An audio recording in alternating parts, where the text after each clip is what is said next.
योगस्थ कुरु कर्माणि संगत त्यक्त्वा धनंजय सिद्ध सिद्ध्योः समो भूत्वा समत्व योग उच्यते।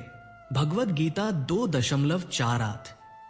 इसका अर्थ है, हे अर्जुन, योग में स्थित होकर आसक्ति को त्याग कर अपने कर्म करो।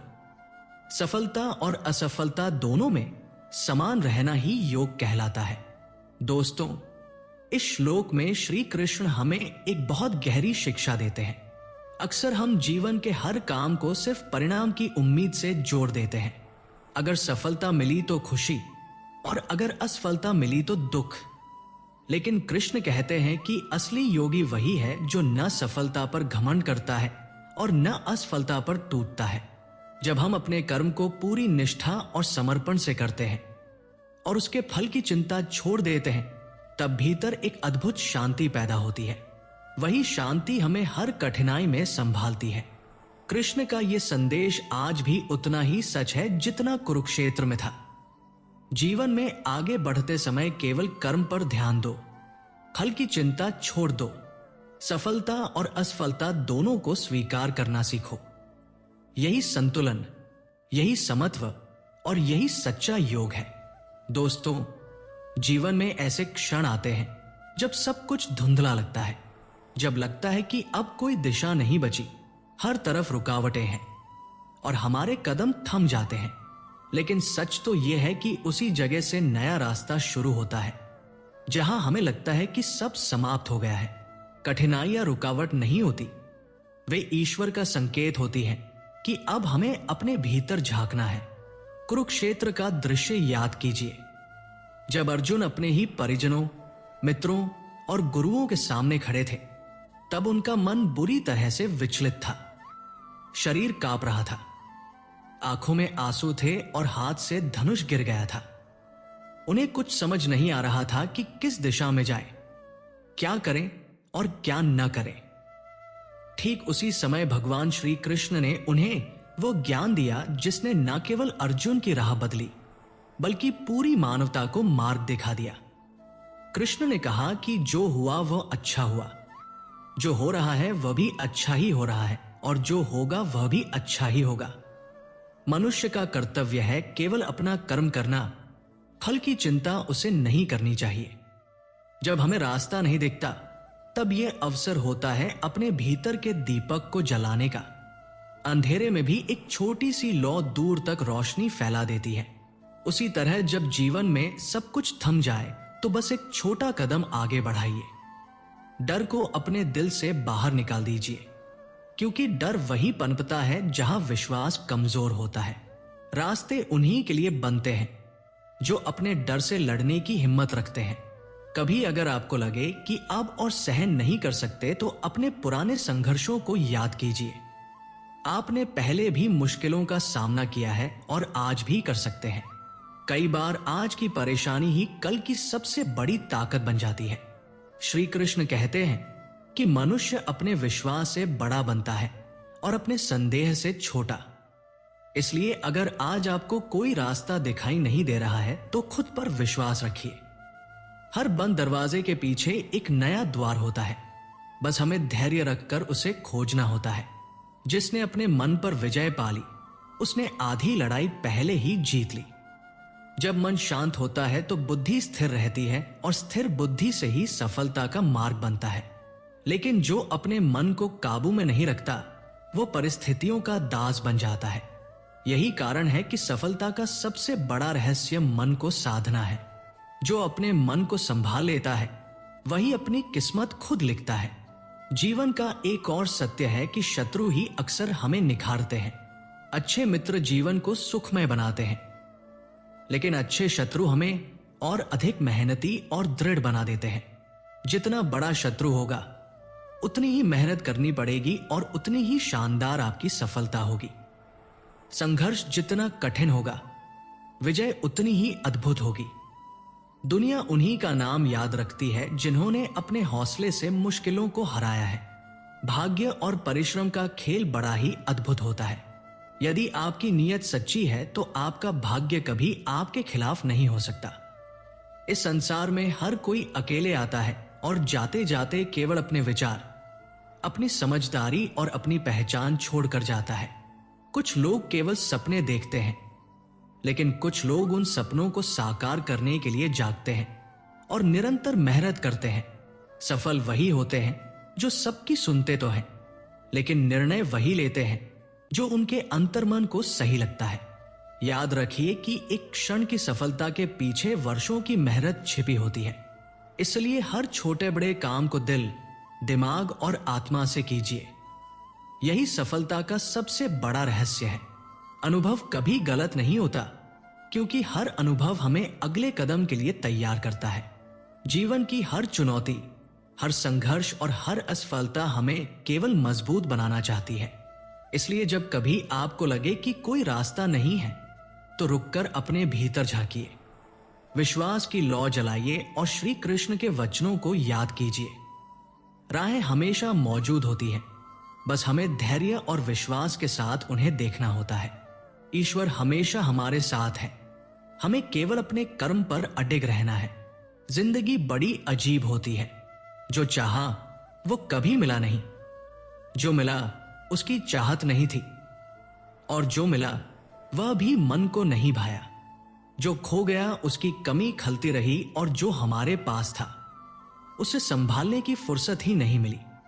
यही तो जीवन है। जैसे दवा जेब में रख देने से फायदा नहीं होता, उसे शरीर में लेना पड़ता है, वैसे ही अच्छे विचार भी अगर सिर्फ किताबों या मोबाइल में सहेज कर रख दिए जाए तो उनका कोई असर नहीं होता। जब वे विचार हमारे दिल में उतरते हैं और हमारे जीवन का हिस्सा बनते हैं, तभी वे हमारी सोच, हमारे कर्म और हमारी किस्मत बदलते हैं। सफलता बाहर से नहीं आती, असली सफलता भीतर से होती है। जो इंसान अंदर से मजबूत होता है, वही बाहर की दुनिया में टिक पाता है। जीवन कितना लंबा है यह महत्वपूर्ण नहीं है। असली महत्व इस बात का है कि हम उसे कितनी गहराई से जीते हैं। जीवन का सबसे अच्छा उपयोग सिर्फ जीने में नहीं है, बल्कि ऐसे काम करने में है जिन्हें लोग हमें याद रखें। जो इंसान अपनी जिंदगी को सिर्फ सांसों तक सीमित नहीं रखता, बल्कि किसी बड़े उद्देश्य में लगाता है, वही अमर हो जाता है। धैर्य एक पौधे की तरह है, धीरे धीरे बढ़ता है, लेकिन जब फल देता है तो वो सबसे मीठा होता है। जब थक जाओ तो थोड़ा आराम कर लो, लेकिन हार मत मानो। हार जाना कोई समस्या नहीं है, लेकिन हार मान लेना सबसे बड़ी हार है। जैसे बिना बारिश के इंद्रधनुष नहीं बनता, वैसे ही बिना संघर्ष के जीवन की असली सुंदरता सामने नहीं आती।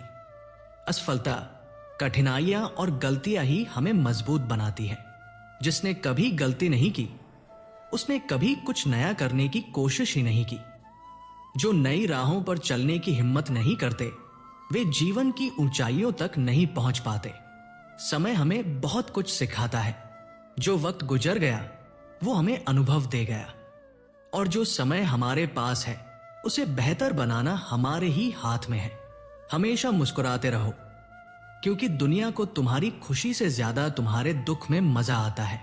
अगर अपने दुश्मनों को सबसे बड़ा जवाब देना है तो बस खुश रहो। किसी भी चीज की कीमत तब समझ में आती है जब उसे पाने के लिए हमने अपनी जिंदगी का एक बड़ा हिस्सा लगा दिया हो। इसलिए हर दिन की शुरुआत सकारात्मक सोच और आभार से करो। अच्छी सुबह पूरे दिन को सुंदर बना देती है। रिश्ते धागे की तरह होते हैं, एक बार टूट जाए तो जोड़ने पर भी गांठ रह जाती है। समय, विश्वास और सम्मान, ये तीन चीजें ऐसी हैं जो एक बार खो जाए तो लौट कर नहीं आती। पैसा बहुत कुछ खरीद सकता है, गाड़ी, बंगला, आराम, लेकिन सुकून नहीं। पैसा बिस्तर खरीद सकता है, लेकिन नींद नहीं।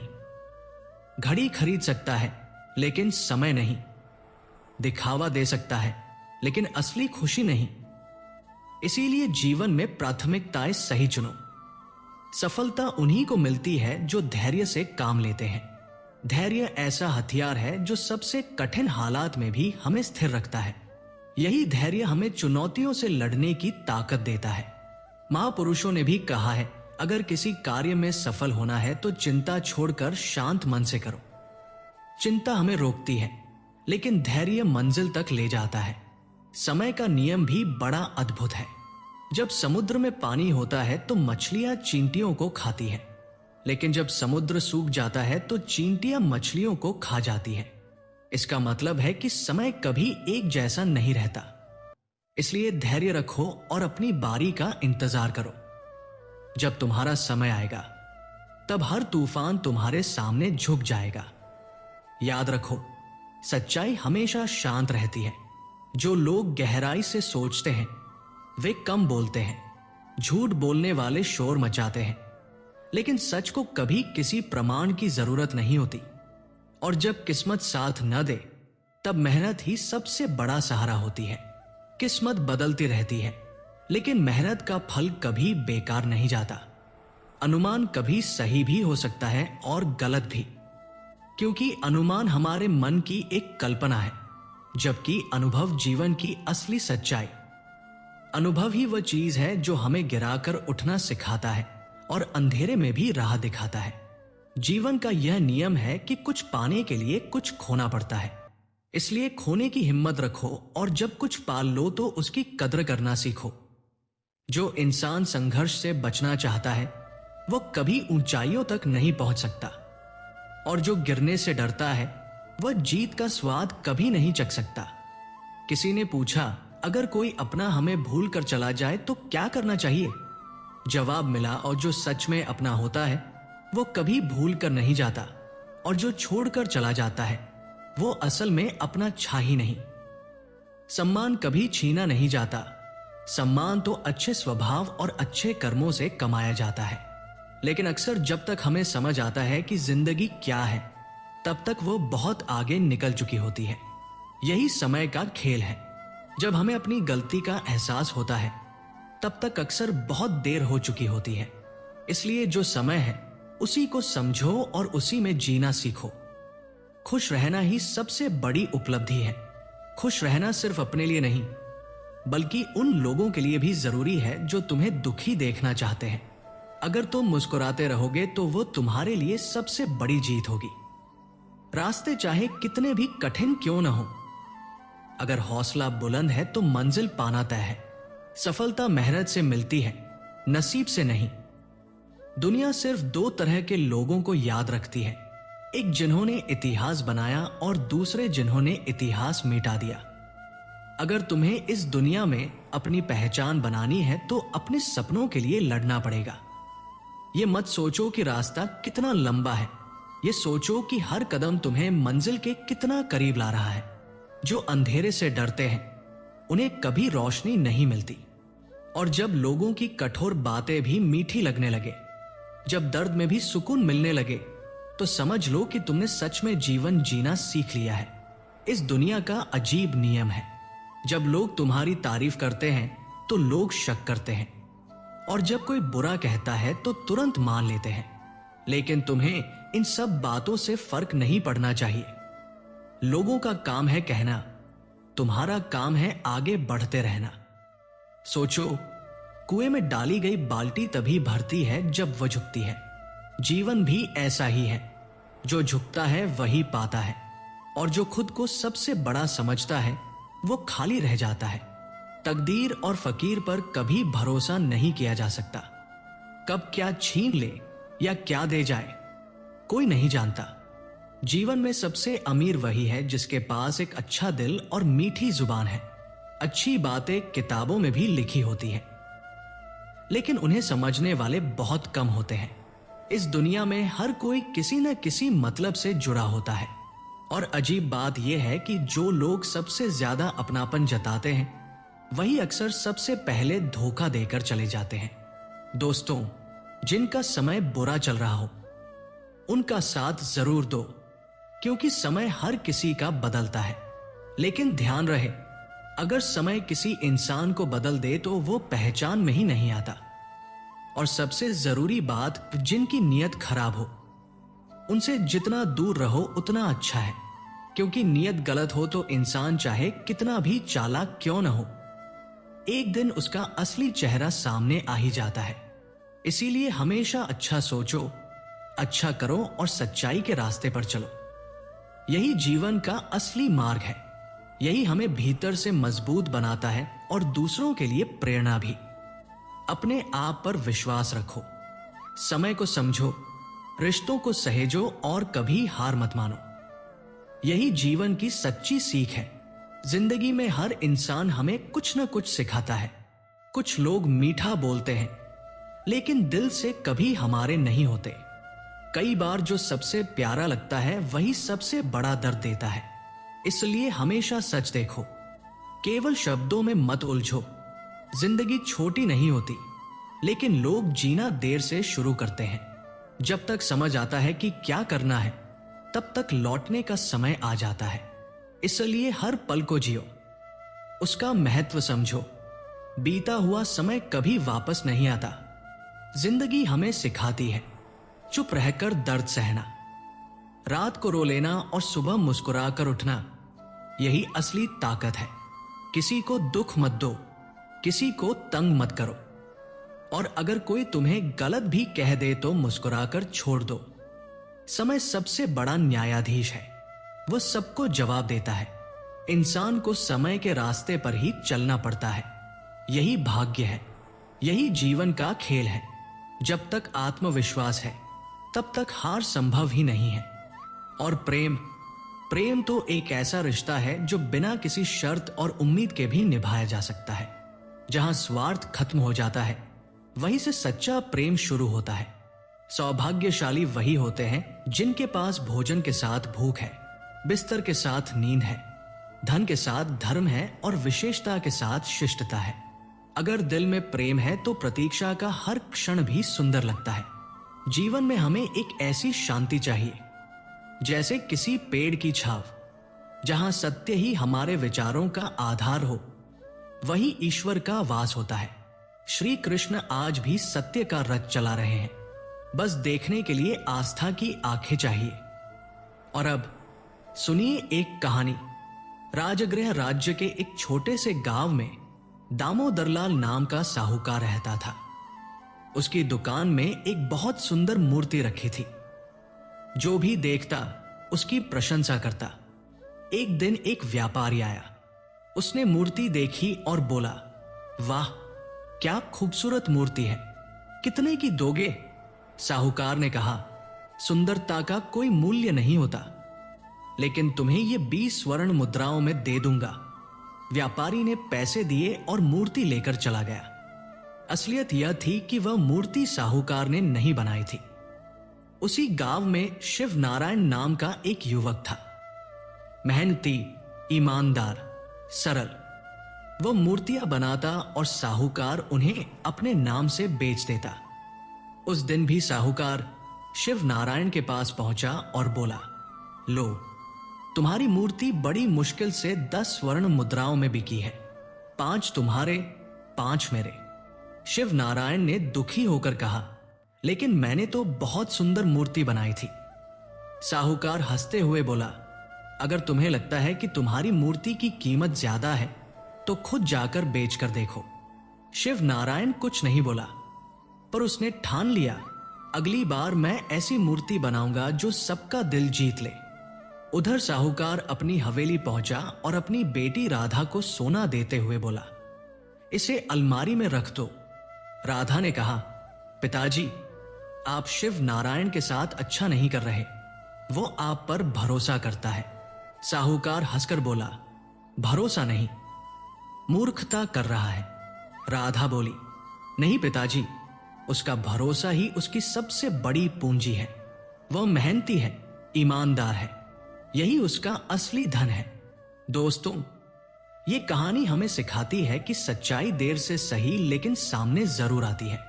मेहनत और ईमानदारी को दबाया जा सकता है, पर मिटाया नहीं जा सकता। जिंदगी में अगर आपके पास सब्र, मेहनत और सच्चाई है तो समय खुद इंसाफ करता है, और जहां अन्याय होता है वहां देर भले हो लेकिन अंधेर नहीं। तो इस कहानी से सीखो, किसी की ईमानदारी का फायदा मत उठाओ, और अगर आप शिव नारायण जैसे हो, सरल, मेहनती और सच्चे, तो अपने आप पर भरोसा रखो, क्योंकि एक दिन आपकी सच्चाई जरूर चमकेगी। श्री कृष्ण कहते हैं, अपनी जिंदगी से मत भागो, अच्छा समय तुम्हें खुशियां देता है और बुरा समय अनुभव। और सफल जीवन के लिए दोनों का होना बहुत जरूरी है। हर किसी में अच्छाई देखने की आदत डालो, इससे तुम्हारा नजरिया बदल जाएगा। और जब नजरिया बदलता है तो दुनिया भी बदल जाती है। ये जीवन भी धीरे धीरे खुद ही गुजर जाएगा। इसलिए कभी खुद मुस्कुराओ और कभी दूसरों को भी हंसाओ, क्योंकि पछतावे से बीता हुआ कल नहीं बदलेगा और चिंता करने से आने वाला कल नहीं सुधरेगा। किस्मत एक चतुर खिलाड़ी की तरह है। ये हमें ऐसे खेल में उलझा देती है जिसकी चाल हम तब समझते हैं जब हम हार चुके होते हैं। जीवन एक रंगमंच की तरह है। हर इंसान इसमें एक कलाकार है। कोई भी कमजोर नहीं होता, बस वही टिकता है जो हर भूमिका को पूरी तरह निभा लेता है। जिंदगी मिट्टी के दीपक जैसी है। जब तक उसमें तेल है तब तक वह रोशनी देता है। जैसे ही तेल खत्म होता है दीपक बुझ जाता है। ठीक उसी तरह जब तक हमारे अंदर ऊर्जा है तब तक जीवन में उजाला है। गलत सोच और नजरिया इंसान को अपनों से दूर कर देता है। जिनके कंधों पर जिम्मेदारियों का बोझ होता है उनके पास शिकायत करने या रूठने का समय नहीं होता। हम पूरी जिंदगी इसी डर में जीते हैं कि लोग क्या कहेंगे, लेकिन क्या हमने कभी सोचा कि भगवान क्या सोचेंगे? लोग तो अपनी सुविधा के हिसाब से हमें अच्छा या बुरा कहते हैं, लेकिन ईश्वर हर पल हमें देख रहे हैं और हमारे हर कर्म का मूल्यांकन कर रहे हैं। श्री कृष्ण हमेशा यही कहते हैं, कर्म करते रहो, फल की चिंता मत करो। सत्य का मार्ग कठिन तो होता है, मगर अंत में वही जीतता है। इसी सत्य पर आधारित है ये कहानी। गांव में एक ईमानदार और मेहनती मूर्तिकार रहता था, शिव नारायण। दिन रात वो मिट्टी और पत्थरों को अपनी कला से रूप देकर ऐसी सुंदर मूर्तियां बनाता कि देखने वाला बस देखता ही रह जाए। इन्हीं मूर्तियों को बेचकर वह अपनी रोजी रोटी चलाता था। उसी गांव में एक बड़ा साहूकार था, दामोदर लाल। धन, दौलत, हवेली और नौकर चाकर सब कुछ था उसके पास, मगर उसके अंदर लालच भी बहुत था। साहूकार की एक बेटी थी, राधा। राधा को शिव नारायण की सादगी, मेहनत और सच्चाई बहुत भाती थी। वो मन ही मन उसे चाहने भी लगी थी। लेकिन जब साहूकार को यह बात पता चली तो वो गुस्से से बोला, राधा, मैं तेरा विवाह उस गरीब मूर्तिकार से कभी नहीं करूंगा। वह तो भिखारी है। यह सुनकर राधा चुप हो गई। अगले दिन साहूकार शिव नारायण के घर पहुंचा और बोला, अरे आज क्या नया बनाया है? शिव नारायण मुस्कुराया और बोला, साहूकार साहब, कल रात आपकी बात ने मुझे बहुत सोचने पर मजबूर कर दिया। इसलिए आज मैं एक ऐसी मूर्ति बना रहा हूं जैसी शायद किसी ने देखी भी नहीं होगी। साहूकार हंसते हुए बोला, वाह, बहुत बढ़िया। वैसे मेरे पास तो सब कुछ है, पैसा, हवेली, सोना चांदी। तुम जैसे कलाकारों का भला कौन करेगा? चलो मैं ही कर देता हूं। और वह मूर्ति लेकर जंगल के रास्ते बाजार की ओर निकल पड़ा। इसी दौरान रास्ते में उसका सामना एक घुड़सवार से हुआ। वह कोई और नहीं बल्कि प्रयागराज राज्य के राजकुमार चंद्र प्रताप थे। राजकुमार ने मूर्ति देखी और हैरान रह गए। उन्होंने पूछा, क्या यह मूर्ति तुमने बनाई है? साहूकार ने झूठ बोलते हुए कहा, जी हां राजकुमार, यह मेरी ही कारीगरी है। राजकुमार मुस्कुराए और बोले, बहुत सुंदर है। कल मैंने भी इसी गांव की एक मूर्ति देखी थी और अब मैं चाहता हूं कि तुम मेरे लिए एक सुंदर राजकुमारी की मूर्ति बनाओ। मैं उसे अपने पिताजी को भेंट करना चाहता हूं। क्या तुम बना सकते हो? साहूकार के मन में लालच उमड़ पड़ा। वह बोला, हां हां राजकुमार, क्यों नहीं, आप 10 दिन का समय दीजिए। राजकुमार ने हामी भर दी और साहूकार मन ही मन सोचने लगा, अगर यह मूर्ति बन गई तो मेरी पहुंच राजमहल तक हो जाएगी। अगले ही दिन वो फिर शिव नारायण के घर पहुंचा। शिव नारायण अपने काम में डूबा हुआ था। मिट्टी और पत्थर पर उसकी उंगलियां जादू कर रही थी। साहूकार ने कहा, एक व्यापारी मेरे पास आया था, उसे एक राजकुमारी की मूर्ति चाहिए, क्या तुम बना सकते हो? शिव नारायण खुशी से बोला, साहूकार साहब, मैं पहले से ही एक सुंदर राजकुमारी की मूर्ति पर काम कर रहा हूं, ऐसी होगी कि देखने वाले की नजरें हटेंगी नहीं।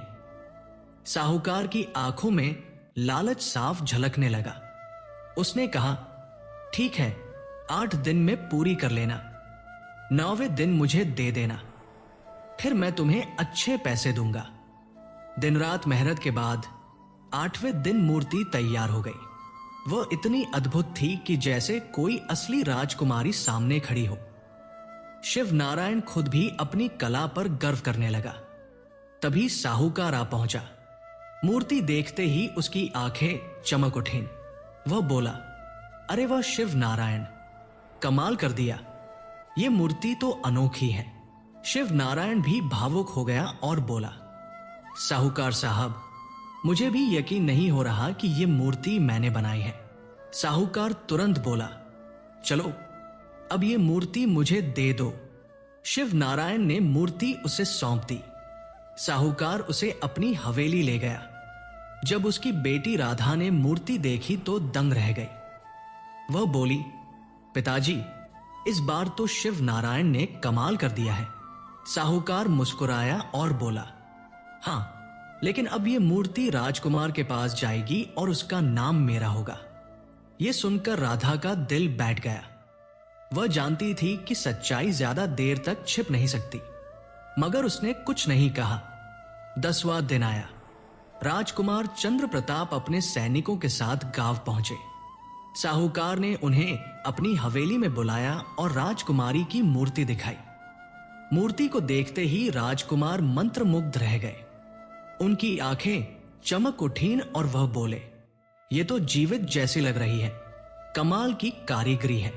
साहूकार मुस्कुराते हुए बोला, धन्यवाद राजकुमार, ये मूर्ति मैंने ही बनाई है। तभी पीछे से राधा ने साहस दिखाते हुए कहा, नहीं राजकुमार, ये मूर्ति मेरे पिताजी ने नहीं, शिव नारायण ने बनाई है।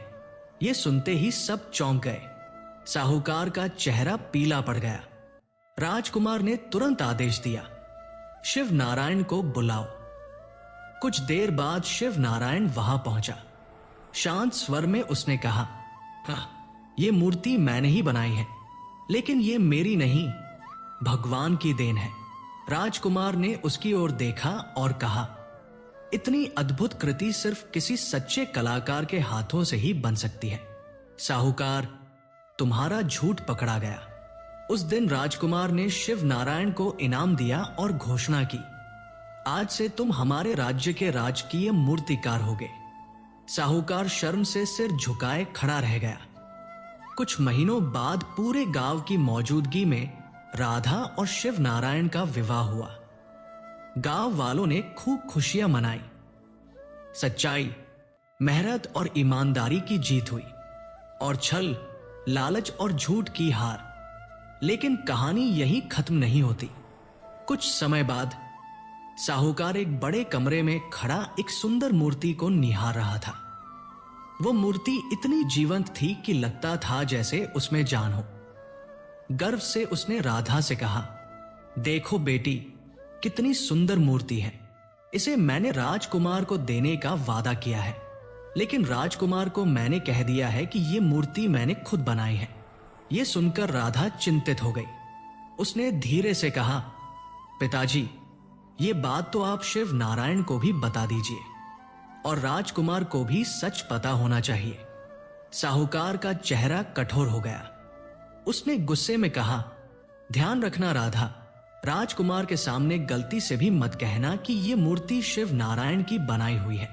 राधा चुप हो गई, लेकिन उसके मन में भारी असंतोष था। वह जानती थी कि यह गलत है। उसी समय हवेली की खिड़की के बाहर एक कुख्यात चोर ये सारी बातें सुन रहा था। उसने मूर्ति पर नजर डाली और मन ही मन बोला, वाह, कितनी कीमती मूर्ति है। अगर मैं इसे चुरा कर रूपनगर में बेच दूं तो मुझे ढेरों धन मिलेगा। और उसने ठान लिया, आज रात ही वो मूर्ति चुरा लेगा। रात गहरा गई। हवेली में सब सो चुके थे। चोर दबे पाव अंदर घुसा। अंधेरे में दीवारों की ओट लेते हुए वो धीरे धीरे उस कमरे तक पहुंचा जहां मूर्ति रखी थी। उसका दिल जोर जोर से धड़क रहा था, लेकिन वो बेखौफ आगे बढ़ा। कमरे तक पहुंचकर उसने चारों ओर देखा और कोई नहीं था। फौरन उसने मूर्ति उठाई और हवेली से निकल भागा। जंगल के रास्ते चलते हुए उसने सोचा, आज रात तालाब के पास रुकूंगा। सुबह होते ही मूर्ति लेकर रूपनगर निकल जाऊंगा और राजकुमार को बेच दूंगा। सुबह जब साहूकार की आंख खुली तो मूर्ति गायब थी। वो घबरा गया और चीख पड़ा, राधा, राधा। राधा दौड़ती हुई आई। क्या हुआ पिताजी? साहूकार गुस्से में चिल्लाया। यह मूर्ति शिव नारायण ने ही चुराई है। उसे पता चल गया होगा कि राजकुमार इसे लेने आ रहा है। अब वह चाहता है कि मुझे अपमानित करे। राधा ने विरोध किया। नहीं पिताजी, शिव नारायण ऐसा कभी नहीं कर सकता। वो बहुत ईमानदार है। लेकिन साहूकार ने उसकी एक न सुनी। तभी हवेली के बाहर घोड़ों की टापों की आवाज गूंजी। राजकुमार चंद्र प्रताप अपने सैनिकों के साथ आ पहुंचे। घोड़े से उतरते ही राजकुमार बोले, साहूकार, हम आ गए हैं, अब मूर्ति लाओ। साहूकार का चेहरा उतर गया। वो हकलाते हुए बोला, राजकुमार, क्षमा कीजिए, मूर्ति कल रात चोरी हो गई है। राजकुमार का चेहरा गुस्से से लाल हो गया। क्या बकवास कर रहे हो? मेरे पिताजी के सामने मेरी बेइज्जती करवाना चाहते हो? राजकुमार ने तलवार आधी निकाल ली और गरजते हुए कहा, मैं तुम्हें सिर्फ कल तक का समय देता हूं। अगर मूर्ति नहीं मिली तो यह तुम्हारा आखिरी दिन होगा। इतना कहकर राजकुमार सैनिकों के साथ चला गया। साहूकार के माथे पर पसीना छलक आया। अब वह बुरी तरह डर चुका था। उसके मन में बस एक ही उपाय आया, शिव नारायण। वह भागता हुआ गांव की गलियों में पहुंचा। लोगों को इकट्ठा करके शिव नारायण के घर के दरवाजे पर जोर जोर से पीटने लगा। खोलो दरवाजा शिव नारायण। दरवाजा खुला। शांत और हैरान खड़ा था शिव नारायण। उसने पूछा, क्या हुआ साहूकार साहब? इतनी भीड़ क्यों लेकर आए हैं? साहूकार गुस्से से चिल्लाया, भोले मत बनो, बताओ मूर्ति कहाँ है? शिव नारायण चौंक गया। कौन सी मूर्ति? साहूकार चीखा, वही मूर्ति जिसे तुमने बनाया था। वह चोरी हो गई है। अगर कल तक वो मूर्ति नहीं मिली तो मेरी जान चली जाएगी। शिव नारायण को यकीन ही नहीं हुआ। उसने धीरे से कहा, लेकिन साहूकार साहब, आपने तो कहा था कि आप इसे किसी व्यापारी को बेच रहे हैं। साहूकार ने भीड़ की ओर इशारा करते हुए चिल्लाया, देखो भाइयों, यही नतीजा होता है जब किसी नमकहराम पर भरोसा किया जाए। इसकी मूर्तियों को कोई नहीं खरीदता। मैं जैसे तैसे बाजार में बेचकर इसका घर चलाता हूं, और ये मेरे साथ ही धोखा कर गया। भीड़ में कानाफूसी शुरू हो गई। कुछ लोग बोले, साहूकार सही कह रहा है, मूर्ति चोरी तो शिव नारायण ने ही की होगी। फिर एक आदमी गुस्से में बोला, अगर साहूकार को कुछ हो गया तो हम सब मिलकर शिव नारायण को गांव से निकाल देंगे। बेचारा शिव नारायण हाथ जोड़कर बोला, भाइयों, मेरी बात पर विश्वास कीजिए, मैंने मूर्ति नहीं चुराई। मैं ऐसा काम कभी नहीं कर सकता। लेकिन कोई उसकी सुनने को तैयार नहीं था। साहूकार गुस्से से उसका गला पकड़ने ही वाला था। गांव के बीचों बीच बड़ा हंगामा मच गया। साहूकार दामोदर लाल गरज कर बोला, मुझे नहीं पता तुमने मूर्ति क्यों चुराई, लेकिन सुन लो, कल तक मुझे वो मूर्ति वापस चाहिए। बस, बात खत्म। ये कहकर वो भीड़ को साथ लेकर चला गया। शिव नारायण वहीं जमीन पर घुटनों के बल गिर पड़ा। उसकी आंखों से आंसू बह निकले। वो आसमान की ओर देखकर बोला, हे भगवान, अब मैं क्या करूं? एक रात में तो दूसरी मूर्ति नहीं बना सकता। अब तो कोई रास्ता नहीं बचा। तभी उसके कंधे पर किसी ने हल्के से हाथ रखा। वह चौंक कर पीछे मुड़ा। देखा राधा खड़ी थी। उसकी आंखों में गंभीरता थी। राधा ने धीरे से कहा, इन सब का असली कारण मेरे पिताजी हैं। शिव नारायण अवाक रह गया। क्या मतलब? उसने कांपती आवाज में पूछा। राधा ने गहरी सांस ली और बोली, मेरे पिताजी बरसों से तुम्हें ठगते आ रहे हैं शिव नारायण। वे तुम्हारी बनाई मूर्तियों को सोने के दामों में बेचते हैं और तुम्हें बस नाम मात्र की मजदूरी देते हैं। शिव नारायण के होश उड़ गए। उसने कांपते हुए पूछा, ये सब सच है? राधा ने सिर झुकाकर कहा, हां, कुछ दिन पहले तुम्हारी बनाई हुई एक मूर्ति रूपनगर के राजकुमार को बहुत पसंद आई थी। उन्होंने मेरे पिताजी से राजकुमारी की मूर्ति बनवाने को कहा, लेकिन पिताजी ने झूठ बोल दिया कि वे खुद मूर्तिकार हैं और तुमसे वो मूर्ति बनवाई। शिव नारायण की आंखों में दर्द और गुस्सा एक साथ उमड़ पड़ा। उसे समझ आया कि जिसे वो गुरु मानता रहा वही उसकी मेहनत का सौदागर निकला। राधा ने आगे बताया, कल रात मैंने अपनी आंखों से देखा था। गांव का वही कुख्यात चोर हमारे घर में घुसा और मूर्ति चुरा ले गया। मुझे क्या पता था कि उसके बाद पिताजी तुम पर ही इल्जाम लगा देंगे। शिव नारायण की आंखों में अब उम्मीद की एक किरण जगी। राधा ने दृढ़ स्वर में कहा, अभी भी वक्त है। अगर तुम अभी जंगल की ओर निकलो तो शायद चोर रूपनगर तक न पहुंचा हो। तुम्हें उसे पकड़ना ही होगा। बिना एक पल गवाए शिव नारायण जंगल की ओर दौड़ पड़ा। इधर घने जंगल से होकर वह चोर रूपनगर की ओर बढ़ रहा था। रास्ता सुनसान था, चारों ओर अंधेरा फैला था, लेकिन उसके मन में बस एक ही लालच था, इस मूर्ति को राजा के दरबार में बेचकर ढेर सारा धन पाना। चलते चलते वह एक गुफा तक पहुंच गया। यही वह जगह थी जहां वर्षों पहले राजकुमारी को आखिरी बार देखा गया था। संयोग से उसी गुफा के पास राजा भानु प्रताप अपने सैनिकों के साथ डेरा डाले हुए थे। एक बूढ़े सैनिक की नजर अचानक चोर पर पड़ी। वह मूर्ति देखकर चौंका और बोला, जाओ, उस आदमी को पकड़ कर लाओ। सैनिक तलवार निकालकर चोर की ओर दौड़े। चोर घबरा गया, भागने लगा, लेकिन दो सैनिकों ने उसे दबोच लिया। कांपते हुए चोर बोला, मैं व्यापारी हूं, ये मूर्ति खरीदी है। बूढ़े सैनिक ने तलवार उसकी गर्दन पर रख दी और कड़क आवाज में बोला, झूठ मत बोलो, सच सच बताओ, ये मूर्ति कहां से लाई? चोर घुटनों के बल गिर पड़ा और रोने लगा। माफ कर दो, यह मूर्ति मैंने कल रात साहूकार दामोदर लाल के घर से चुराई थी। लालच में आकर उठा लाया।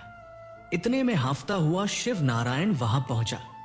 उसकी नजर मूर्ति पर पड़ी और वह तेजी से आगे बढ़ा। भावुक स्वर में बोला, हां, यह मूर्ति मैंने अपने हाथों से बनाई है। कल रात इसी चोर ने इसे चुराया था। बूढ़ा सैनिक मूर्ति को देर तक टकटकी लगाकर देखता रहा, फिर गंभीर स्वर में बोला, इन दोनों को राजा भानु प्रताप के सामने ले चलो, अब इंसाफ वही होगा। कुछ ही देर में शिव नारायण और चोर मूर्ति सहित राज दरबार में पेश किए गए। जैसे ही राजा की नजर मूर्ति पर पड़ी, उनके चेहरे के भाव बदल गए। उनकी आंखें भर आई। हकलाते हुए बोले, ये तो मेरी बेटी राजकुमारी की मूर्ति है। पूरा दरबार सन्न रह गया। राजा ने कांपती आवाज में कहा, वर्षों पहले मेरी बेटी इसी गुफा के पास खो गई थी। मैं तब से हर साल यहां आता हूं। यह मूर्ति हूबहू वैसी ही है जैसी मेरी बेटी थी। तभी राजकुमार चंद्र प्रताप दरबार में प्रवेश करते हैं। उनकी आंखों में गुस्सा था। उन्होंने मूर्ति को देखा और बोले, पिताजी, ये मूर्ति उस गांव के साहूकार की है। ये दोनों लोग चोर हैं जो इसे बेचने आए हैं। शिव नारायण ने हाथ जोड़कर कहा, नहीं राजकुमार, ये मूर्ति मैंने बनाई है। मैं ही असली मूर्तिकार हूं। साहूकार बरसों से मेरी मूर्तियां ऊंचे दामों में बेचता रहा और मुझे धोखा देता रहा। राजा भानु प्रताप ने गंभीर स्वर में पूछा, क्या तुमने कभी मेरी बेटी को देखा था? शिव नारायण ने सिर झुकाकर कहा, नहीं महाराज, मैंने राजकुमारी को कभी नहीं देखा, लेकिन राधा ने मुझे उनके कुछ पुराने चित्र दिखाए थे। उसी के आधार पर यह मूर्ति बनाई। राजा की आंखों से आंसू बह निकले। वे आगे बढ़कर मूर्ति को छूने लगे। भावुक होकर बोले, ये सिर्फ पत्थर नहीं, ये मेरी भावनाएं हैं। ऐसा लगता है जैसे मेरी बेटी मेरे सामने खड़ी हो।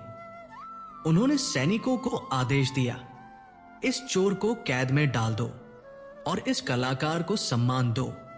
ये एक सच्चा मूर्तिकार है। कुछ दिनों बाद दरबार में विशेष सभा बुलाई गई। घोषणा हुई, आज से शिव नारायण राजशाही मूर्तिकार होंगे। उनकी बनाई हर मूर्ति महलों की शोभा बढ़ाएगी। राजकुमार चंद्र प्रताप अब सच्चाई जानकर शर्मिंदा थे।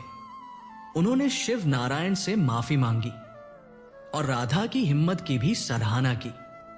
गांव लौटकर साहूकार दामोदर लाल का पर्दाफाश हुआ।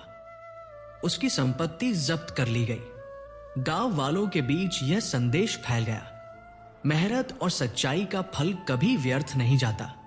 लेकिन कहानी यहीं खत्म नहीं हुई। एक दिन उसी गुफा में शिव नारायण राजा और राजकुमार के सामने खड़ा था। राजा ने कठोर स्वर में कहा, बिना देखे मेरी बेटी की इतनी सजीव मूर्ति कैसे बना दी? यह असंभव है।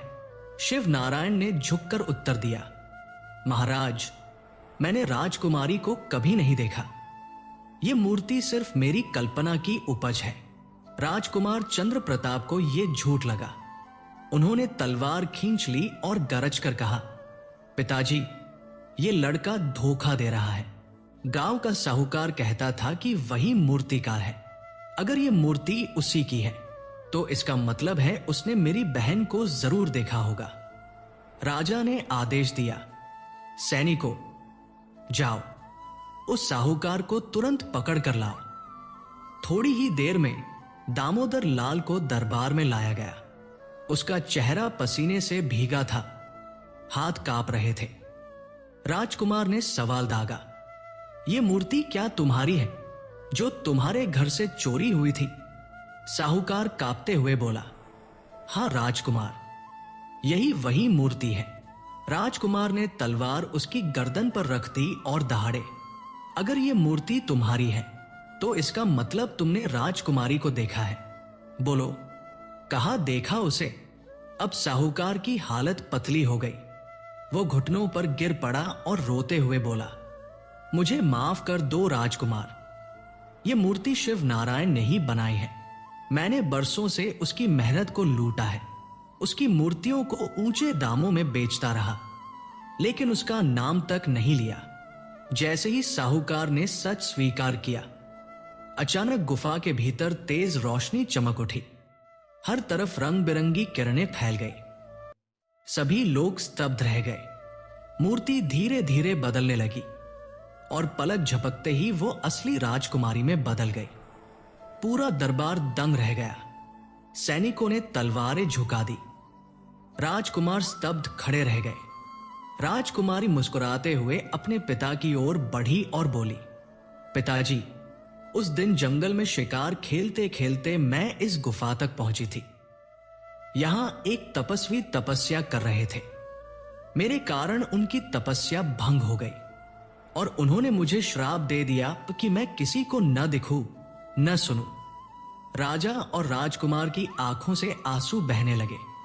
राजकुमारी आगे बोली, लेकिन तपस्वी ने कहा था, जिस दिन कोई अनोखा मूर्तिकार मेरी हूबहू प्रतिमा बनाएगा और वह मूर्ति इस गुफा तक पहुंचेगी, तब मैं श्राप मुक्त होकर अपने असली रूप में लौट आऊंगी। और सचमुच शिव नारायण की कला और सच्चाई ने वह चमत्कार कर दिखाया था। राजा ने अपनी बेटी को गले लगा लिया।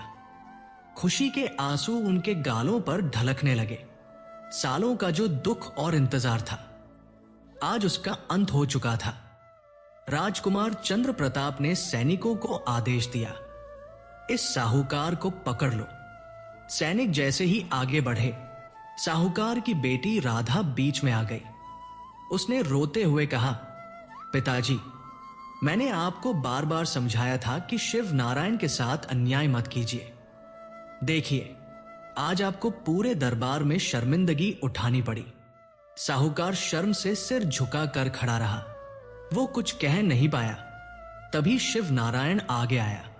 वो झुककर राजकुमार से बोला, राजकुमार, मेरी आपसे विनती है, साहूकार को क्षमा कर दीजिए। अगर यह जेल जाएंगे तो राधा का क्या होगा? राजकुमार मुस्कुराए और बोले, जिसे लूटने आया था वही आज तुम्हारी जान बचा रहा है। मैं केवल शिव नारायण की सच्चाई और भलेपन के कारण तुम्हें छोड़ रहा हूं। राजा भानु प्रताप ने प्रसन्न होकर शिव नारायण को ढेर सारी स्वर्ण मुद्राएं भेंट की और बोले, तुम्हारी कला ने मेरी बेटी को मुझसे मिलाया है। ये सिर्फ कला नहीं, ये तुम्हारी श्रद्धा और भक्ति थी। उस दिन के बाद साहूकार पूरी तरह बदल गया। उसने अपने सारे पापों का प्रायश्चित किया और अपनी बेटी राधा का विवाह शिव नारायण से कर दिया। पूरा गांव इस विवाह का गवाह बना। यह सिर्फ एक शादी नहीं थी, यह थी सच्चाई और न्याय की जीत। साहूकार और शिव नारायण अब एक ही परिवार की तरह रहने लगे। उनके बीच अब कोई छलकपट नहीं था, बल्कि गहरी मित्रता थी। 2 पीढ़ियों का यह नया रिश्ता पूरे गांव के लिए प्रेरणा बन गया। और दोस्तों, अब आइए इस कहानी से हमें जो सीख मिलती है उस पर बात करते हैं। जीवन का सबसे बड़ा सत्य है कर्म। जैसा हम करते हैं वैसा ही फल हमें मिलता है।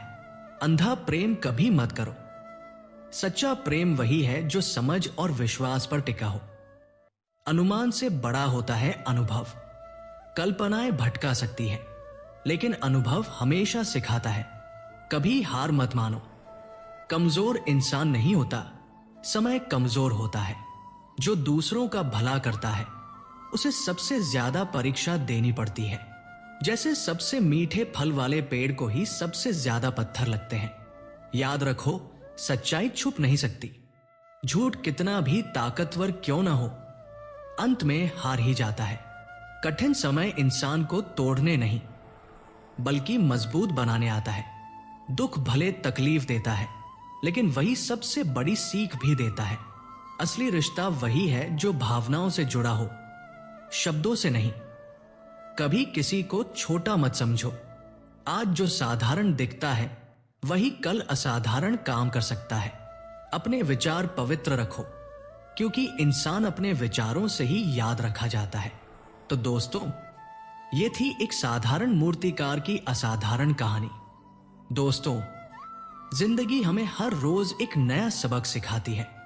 फर्क सिर्फ इतना है कि हम उन सबकों को समझ पाते हैं या अनदेखा कर देते हैं। अगर हम ध्यान से देखें तो हर परेशानी के पीछे कोई न कोई संदेश छुपा होता है। हर ठोकर हमें यह बताती है कि अगली बार रास्ता कहां से चुनना है। कभी कभी हम सोचते हैं कि हमारे साथ ही सबसे बुरा हो रहा है, लेकिन सच्चाई यह है कि हर इंसान अपनी अपनी लड़ाई लड़ रहा है। फर्क इतना है कि कोई बाहर से हंसकर छुपा लेता है और कोई अंदर ही अंदर टूट जाता है। याद रखो, कोई भी इंसान पूरी तरह खुश या पूरी तरह दुखी नहीं होता। खुशी और गम दोनों ही मेहमान हैं, आते हैं, ठहरते हैं और चले जाते हैं। हमें बस इतना करना है कि किसी भी हालात में खुद को खोना नहीं है। जो इंसान हर परिस्थिति में खुद को संभाल लेता है वही सच्चे मायनों में विजेता कहलाता है। सपने पूरे करने का सबसे आसान तरीका है छोटे छोटे कदम उठाना। एक ही दिन में बड़ी मंजिल नहीं मिलती, लेकिन अगर हर दिन थोड़ा थोड़ा आगे बढ़ो तो एक दिन तुम्हें खुद पर गर्व होगा। और सबसे बड़ी बात, दूसरों की जिंदगी देखकर अपनी तुलना मत करो। हर इंसान की कहानी अलग होती है, हर मंजिल का रास्ता अलग होता है। अगर तुम खुद की राह पर विश्वास रखोगे तो देर से सही लेकिन मंजिल जरूर पाओगे। इसलिए दोस्तों, जिंदगी में धैर्य रखो, मेहनत करो और सबसे जरूरी, इंसानियत को कभी मत भूलो। क्योंकि दौलत, शोहरत और ताकत सब कुछ खत्म हो सकती है, लेकिन अच्छा दिल और अच्छे कर्म हमेशा जिंदा रहते हैं। जीवन का सबसे बड़ा दुश्मन डर है। डर हमें सपनों तक पहुंचने से पहले ही हार मानने पर मजबूर कर देता है। लेकिन सच तो यह है कि डर केवल हमारे दिमाग का बनाया हुआ एक भ्रम है। जब तुम पहला कदम उठाते हो तो वही डर धीरे धीरे खत्म हो जाता है। याद रखो, अगर रास्ता कठिन है तो मंजिल भी बड़ी होगी। अगर लोग तुम्हें रोकते हैं, हंसते हैं या कहते हैं कि यह असंभव है, तो समझ लो कि तुम कुछ अलग और बड़ा करने वाले हो। अपनी सोच को बड़ा रखो, कर्म को मजबूत रखो और विश्वास को अडिग रखो, क्योंकि जीत हमेशा उसी की होती है जो आखिरी दम तक कोशिश करता है, और हार केवल उसी की होती है जो कोशिश करने से पहले ही हार मान लेता है। इसलिए खुद से वादा करो, चाहे जितनी भी कठिनाई आए, मैं रुकूंगा नहीं, मैं झुकूंगा नहीं और मैं हार मानूंगा नहीं। जीवन की इस भीड़ भाड़ में एक सत्य कभी मत भूलना, और हर परिस्थिति चाहे कितनी भी कठिन क्यों न हो, वो हमें कुछ सिखाने आई है। महाभारत के युद्ध में अर्जुन जब हताश हो गया, जब उसके हाथ कांपने लगे और मन निराशा से भर गया, तब भगवान श्री कृष्ण ने कहा, उठो अर्जुन, अपने कर्म से मत भागो, कर्म ही तुम्हारा धर्म है। जीवन में भी जब हम ठहर जाते हैं, जब हार मानने लगते हैं, तब यही वाणी हमें पुकारती है। कृष्ण कहते हैं, साहस मत छोड़ो, कर्म करते रहो, क्योंकि परिणाम तुम्हारे हाथ में नहीं, लेकिन प्रयास तुम्हारे हाथ में है। संसार में किसी ने केवल सोचकर विजय प्राप्त नहीं की, विजय मिली है लगातार कर्म करने से। समय चाहे कितना भी कठिन क्यों न हो, अगर मन स्थिर है और विश्वास अटल है तो जीत निश्चित है। दोस्तों, याद रखो, दुख हमें मजबूत बनाने आते हैं, असफलताएं हमें सिखाने आती हैं और विश्वास हमें चलने की दिशा दिखाता है। तो उठो, अपने भीतर के अर्जुन को जगाओ, भय को त्यागो, आलस्य को त्यागो और अपने मार्ग पर बढ़ो, क्योंकि जो व्यक्ति अपने कर्तव्य को निभाता है वही वास्तव में जीवन के युद्ध में विजयी होता है। कृष्ण का संदेश है, हार से मत डरना, प्रयास छोड़ने से डरना, परिणाम की चिंता मत करना, अपने कर्म की चिंता करना, और सबसे महत्वपूर्ण, अपने विश्वास को कभी मत खोना। जब अर्जुन ने रणभूमि में अपने धनुष को नीचे रख दिया, तब भगवान श्री कृष्ण ने उनसे कहा, हे अर्जुन, ये समय पीछे हटने का नहीं है, ये समय अपने भीतर के संदेह, आलस्य और भय को जीतने का है। धन का मूल्य उसके संग्रह में नहीं, उसके सदुपयोग में है। जैसे बीज मिट्टी में बोया जाए तो फल देता है, वैसे ही धन जब समाज और धर्म में लगाया जाए तो वास्तविक फल देता है। संपत्ति तभी सार्थक है जब उससे किसी भूखे का पेट भरे, किसी दुखी का आंसू पोंछा जाए और किसी की आशा को नया जीवन मिले। धन को तिजोरी में कैद कर देना बुद्धिमानी नहीं है, उसे पुण्य के कार्यों में लगाना ही सच्ची समझदारी है। राजा और साहूकार की तरह हमें भी ये सीखना चाहिए कि धन का मालिक वही कहलाता है जो उसे सही जगह खर्च करता है, न कि वह जो केवल उसे गिनता रहता है। धन मनुष्य का सेवक है, स्वामी नहीं। जब धन को साधन मानकर धर्म और परोपकार में लगाया जाए तभी वो मनुष्य का सहायक बनता है। धन का संग्रह क्षणिक है, लेकिन उससे किया गया परोपकार शाश्वत है। वह धन व्यर्थ है जिससे किसी का भला ना हो, और वह निर्धन भी अमीर है जिसके पास दया और सेवा की संपत्ति है। जीवन भी महाभारत की तरह है। हर दिन हमारे सामने छोटे बड़े युद्ध आते हैं। कभी युद्ध हमारे हालात से होता है, कभी हमारे विचारों से, और कभी हमारी अपनी कमजोरियों से। श्री कृष्ण हमें सिखाते हैं, कभी भी परिणाम की चिंता मत करो, बस अपने कर्म को पूरी निष्ठा और समर्पण से करो। जो तुम्हारा कर्तव्य है वही तुम्हारी साधना है, और जब तुम्हारे कर्म शुद्ध होंगे तो उनका फल अपने आप श्रेष्ठ होगा। अर्जुन ने जब यह ज्ञान सुना तो उसने अपने भीतर नई शक्ति महसूस की। वही शक्ति तुम्हारे भीतर भी है। फर्क सिर्फ इतना है कि अर्जुन ने उस शक्ति को पहचान लिया और हम अक्सर उसे अनदेखा कर देते हैं। याद रखो, कायरता इंसान को हराती है, लेकिन विश्वास और कर्म उसे हर बार जिताते हैं। यदि तुम ठान लो कि चाहे हालात जैसे भी हो, मैं अपना धर्म निभाऊंगा, तो कोई भी शक्ति तुम्हें रोक नहीं सकती। श्री कृष्ण कहते हैं, उठो, जागो और कर्म के पथ पर चलो। तुम्हारी जीत तुम्हारे साहस में ही छिपी है। तो मित्रों, यदि जीवन में कभी थकान महसूस हो, हिम्मत टूटे या रास्ता कठिन लगे, तो बस याद करो गीता का यह संदेश। कर्म करो, निरंतर चलते रहो, क्योंकि तुम्हारी राह ही तुम्हारा भाग्य तय करेगी। अगर आपको यह कहानी और इसके जीवन संदेश अच्छे लगे हों, तो वीडियो को लाइक करें, चैनल को सब्सक्राइब करें और कमेंट में जय श्री कृष्णा जरूर लिखें। आपका इस वीडियो को अंत तक देखने के लिए धन्यवाद। जय श्री कृष्णा।